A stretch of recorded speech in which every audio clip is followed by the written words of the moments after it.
so I don't actually have that many videos by Major Kill, but it's like maybe 6 or 7 coming. I don't actually know. I gotta check the list. Anyways, this is the months of shame explained by an Australian Warhammer 40k lore. Shout out to Major Kill since I'm watching a video. If you want me to take it down, I do not mind. But welcome back, ladies and gentlemen. Sending out a lot of love. I upload every single day, so if you want to be a part of the Lunar Dynasty, why not subscribe? Other than that, if you want to send me any, actually, I'll say this even better. Twitter, Instagram, and Twitch. All those links are down below if you want to stay updated or send me things to watch or react to. I do not mind. Other than that, let's get started. And yeah, let's just hop in. I think my intros are getting better. I don't know. I'm trying to think of the best way to fit everything in. It's getting better.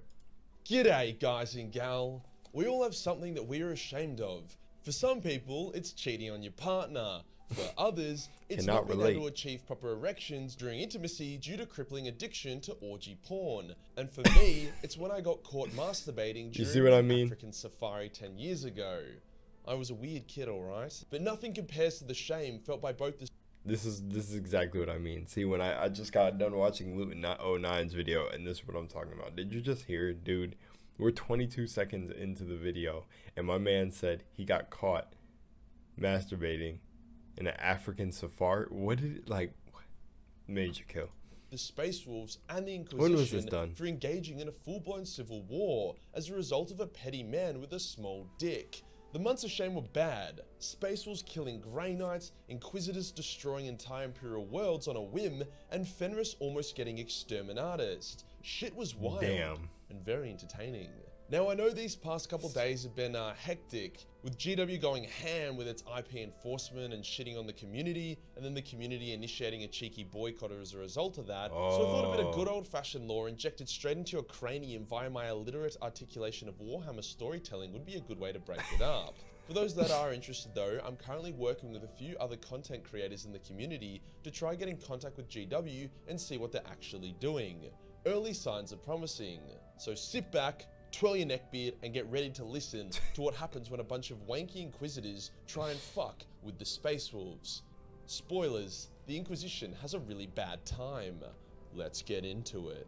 As we know, the Inquisition is the Imperium's big gaping asshole. You don't want to look at him, touch him, or get shit on by him, but without them, the Imperium would get so full of shit that eventually it would die.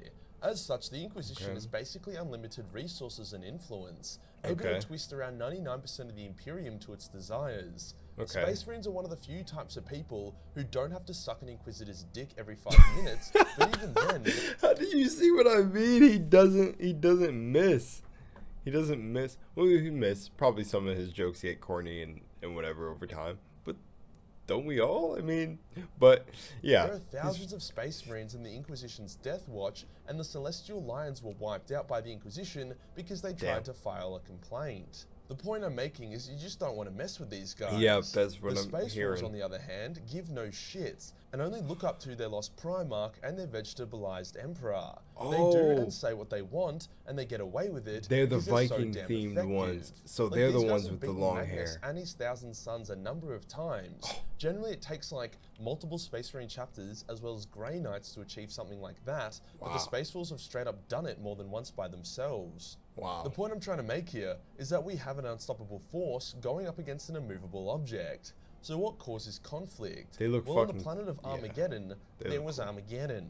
Angron, he's a demon bros, he's world eaters, and millions of cultists attacked. Logan Grimnar, the legendary chapter master of the Space Wolves, was like, shit, maybe we should call for backup this time.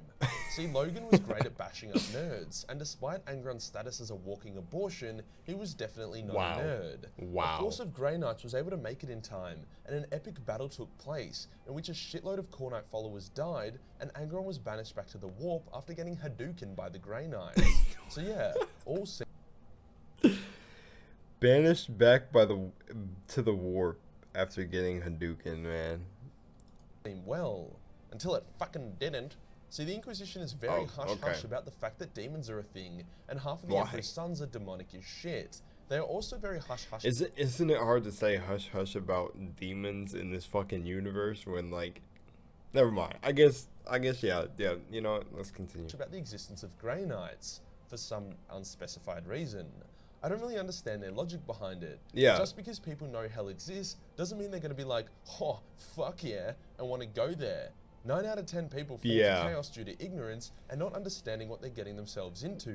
So if the Imperium actually educated people on how that sounds like 95% of the Warhammer 40k universe and the reasons for war. To avoid eternal soul rape, I think they would actually get a good response. Damn. But yeah, as someone living on Armageddon, there was a chance you would just witness demons and Grey Knights at the same time. The Space Wolves, however, were not down with sterilizing, murdering, or sending the very warriors that fought by their side to concentration camps. Logan even made a point of keeping the civilians away from the battle zones so they wouldn't see what was going on. This wasn't good enough for the Inquisition though, and they began a little operation. The Space Wolves were outnumbered and outgunned on the ground, but they had a bigger and better fleet, so they planned to help the people board ships and escape from the system. The first escape transport was destroyed by the Inquisition, and with it, 400,000 people died. Damn. The Space Wolves then got the rest of the escape transports to leave at the same time, and they used their own ships to body block. Even so, the Inquisition was ready to fire on them, until even more Space Wolf ships arrived in system. Seeing that any aggression towards the Wolves would result in them getting dog-eared, the Inquisition backed down, and the people— Nice writing. Wolves dog-eared. Oh man. of Armageddon safely escaped through the warp. The Wolves thought that was the end of it, but boy oh boy, were they wrong. The Lord Inquisitor, who was basically the one in charge, was called Kisneros, and he was a massive dick. Instead of just cutting his losses, he decided to go ahead and purge every planet that any of the refugees had visited or moved to. A number of very well-established and loyalist Imperial worlds were exterminatus purely for the fact that one of the refugee ships stopped there to refuel. The Space Wolves continued to help the ships escape, whilst the Inquisition began getting more and more desperate, even attacking and killing a number of Space Wolves. Eventually, some members of the Inquisition and the Grey Knights began to be like, wait, this is fucking retarded. Let's stop. Wait. Oh my gosh, if I was a Grey Knight, wait, never mind. I don't want to be in this universe. Wait, okay, yeah, wait, I can say if I want to be. Hang on. My mind's going everywhere. Now I understand why this shit is called the Months of Shame. What the fuck were they doing? What the fuck? Exterminatus on planets where the fuel ships just fucking landed there? What in the hell? Grey Knights were made to fight demons and protect humanity, not nuke innocent Imperial worlds and kill loyalist Space Marines. This was made worse by the fact that the Space Wolves never fired back, so it was obvious that the Inquisition were the assholes here. The name Months of Shame was actually— That literally just is like salting the wound. Like, that's just like fucking adding just a little bit of spice of guilt to that. The Space Wolves didn't fucking fire back, Jesus. Coined by the Grey Knights, who were feeling shameful for what was happening. The most confusing part is that the Lord Inquisitor Kisneros was completely unknown to everyone. He had no retinue or friends, no known connections to the Inquisition, and he wasn't even part of any of their known inquisitorial factions. Yet he did hold extreme power and influence. It was very odd. Eventually, the Inquisition knew that they could not just blow up every planet in the Imperium to contain the Armageddon refugees, so they instead switched their focus onto the Space Wolves. Kisneros was an egomaniac, and he wished to see Logan on his knees begging for mercy for the humiliation they had been dealt. The present Grey Knight leader, Grandmaster Joros, hatched a plan with Kisneros. They invited the Space Wolves to have a treaty and chat about how to sort their shit out. Logan agreed. However, as soon as the Space Wolves arrived to the parley, the Inquisition opened fire and blew up a bunch of their ships and killed quite a few of them. They then demanded Logan come to them and surrender. All in all, a very scummy move. Logan complied. Not with the surrender part, no chance that was happening. He did come aboard though, and he demanded to know who ordered the betrayal of the treaty. Grandmaster Joros admitted it was his idea. Within an instant, Logan liberated the Grey Knights of their commander's life, whilst his Wolf Guard killed another 4 Grey Knights who attempted to prevent them from teleporting back to their ship. Yeah, look, the peace treaty probably could have gone a bit better. Post definitely. That failed what parley, the fuck? the conflict became a war, as the Space Wolves began firing back on inquisitorial forces, destroying a number of ships and killing a shitload of Grey Knights. At this point, billions of people had been exterminated. Hold on, aren't the fucking Grey Knights like supposed to be rare? The Grey Knights are the ones that I like, right? They're like filled with psychers or something like that. They're like Terminatus, with hundreds of Space Wolves and Grey Knights lying dead. Angron's attack on Armageddon had such a big impact that you would think it was Titsnitch who was the mastermind behind it. Titsnitch? Like, 10 times more damage was done by the Inquisition than by Angron. Eventually, Kisleros admitted that the containment had been a failure. Wait, was he talking about Sinich? Shit. And now the goal was to humble the Space Wolves and show them who was boss. The Inquisitorial forces had also reached a boiling point. Numerous Inquisitors and Grey Knights were planning on assassinating Kisleros to end the war before it even got worse. Shit was wild. Kisleros ordered his entire fleet, which was now bolstered by the Red Hunters Space Marines, who for whatever reason loved the taste of Inquisitor cock, to go to Fenris and basically hold it hostage and force Logan's surrender. The Inquisition arrived and immediately began bombing the Fang, causing a ton of damage. Honestly, so far Kisleros has done more damage to the Space Wolves than Magnus and Angron combined. Wow. This either shows the power of the Inquisition or the patheticness of the traitor Primarchs. The planet was mostly undefended and Logan wasn't there, but Bjorn the Fell-Handed agreed to meet with the Inquisition to try sort it out. Once again, Kisleros made insulting demands. The Space Wolves must bow before the Inquisition and take a penitent crusade or suffer. Bjorn was like, "I get fucked, ya wee laddie. We ain't your lapdogs, you stifling wanker." Before the Inquisition could react, Logan and his fleet arrived in the system and a huge battle broke out. Logan was able to teleport onto the Inquisition's flagship, and boy oh boy, that was fucking bad news for them. In his rage, Logan was able to sprint in Terminator armor, which was thought to be impossible, as he sliced through Grey Knights and Inquisitors like they were nothing. He soon reached Kisleros, and with one slash, parted the fool's head from his body. Logan was then prepared to kill every single Grey Knight and Inquisitor in his system, but Bjorn was able to reach Logan and say, "Logan, you hairy fuck. Chill out, my brother. We can sort this mess." Hence the battle stopped. A truce was reached, and that the Inquisition could no longer go near Space Wolf worlds. The Grey Knights had to basically apologize to the Space Wolves, and they had to explain who they are and why they exist. In return, nothing. The Space Wolves gave the Inquisition nothing except the opportunity to leave with their lives intact, hence ending the months of shame.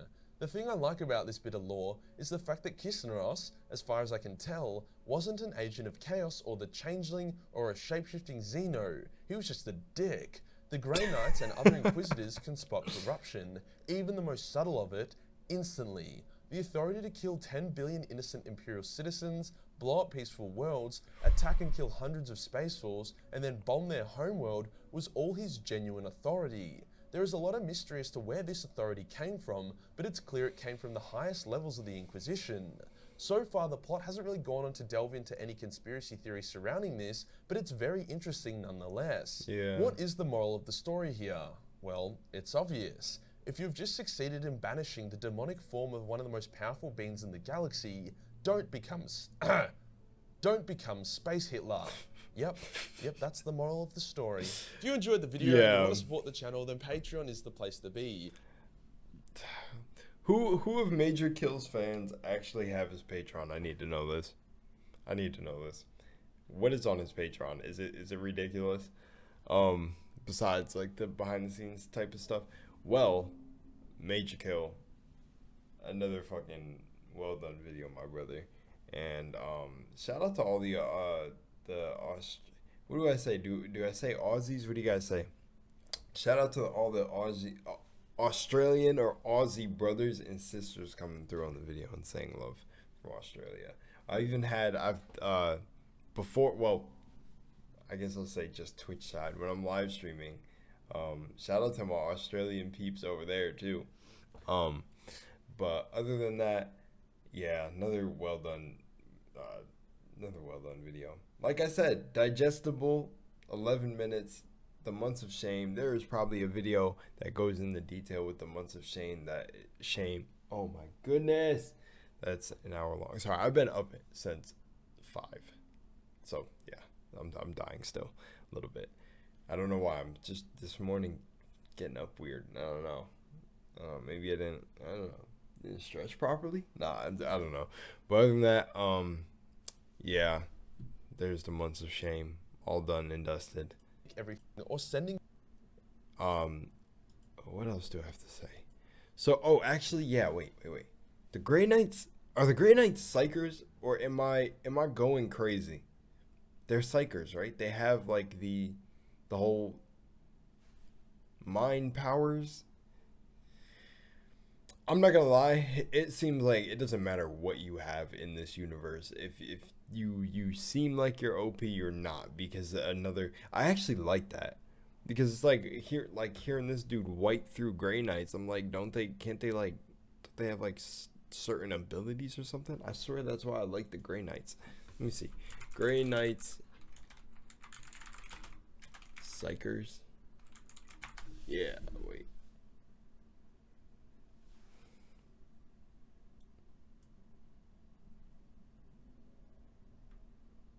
Okay, no, don't do that. Don't look up. Don't try to. No, never mind. Okay, not gonna find it that way. Just encyclopedias of information started popping up. All right. Other than that, I'm out of here. Much love and light to you guys. I'll see you in the next one. Peace. Thanks for all the support. Serious. Warhammer lore is fucking deep, man. Oh my god.